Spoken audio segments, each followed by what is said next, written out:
Wann macht es durchaus Sinn, gebrauchte Motorsägen zu kaufen? Auf eBay oder eBay Kleinanzeigen oder wo auch immer, das Portal spielt keine Rolle, hat man häufig etwas Probleme, dass man unter Umständen eine Säge bekommt, die einen Totalschaden hat und der Verkäufer weiß es, weil er eigentlich Ahnung hat. Deshalb bin ich davon weg, gebrauchte Sägen zu kaufen, zumindest die aus dem Netz zu kaufen.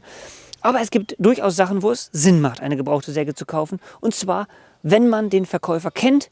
Und zwar, es ist zum Beispiel von einem älteren Herrn, der nicht mehr sägen kann oder jemand, der kein Brennholz mehr macht. Man kennt die Hintergründe, man weiß, dass nicht an der Säge herumgebastelt wurde. Dann bin ich durchaus ein Freund, gebrauchte Sägen zu kaufen. Denn hier spart man richtig Geld. Und die Lebensdauer, insbesondere bei Stihl und Husqvarna, ist so hoch, dass man da definitiv keine Probleme mit hat.